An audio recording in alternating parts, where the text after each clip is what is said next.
जितना भी खाना था सब खत्म हो गया है। मैं कई दिनों से भूखी ही हूँ। इतना कहकर टिन्नी चिड़िया रोने लगती है। प्यारे बच्चे, आपकी मम्मा कहाँ चली गई? मुझे बताओ, मैं आपकी मदद करूँगी। बिल्कुल घबराओ नहीं, मुझे पूरी बात बताओ, क्या हुआ?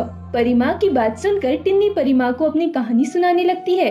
सब मेरी ही गलती है। मम्मा तो मुझसे बहुत प्यार करती थी, लेकिन एक दिन मुझे कुछ नहीं पता। मम्मा, आज तो आप मुझे आम ला कर दो, नहीं तो मैं खाना नहीं खाऊंगी। मेरी प्यारी बिटिया, आज तुम यही खाना खा लो, कल मैं पक्का तुम्हारे लिए आम लेकर आऊंगी। अच्छे बच्चे जिद नहीं करते ना। नहीं, मुझे कुछ नहीं सुनना। आप रोज ऐसे ही कहती हो। आज अगर आप आम नहीं लाई तो मैं खाना नहीं खाऊंगी, बस। बेटा, आज शाम को घर लौटते हुए मैं अपने मालिक गट्टू कबूतर से थोड़े मक्का के दाने ले आऊंगी।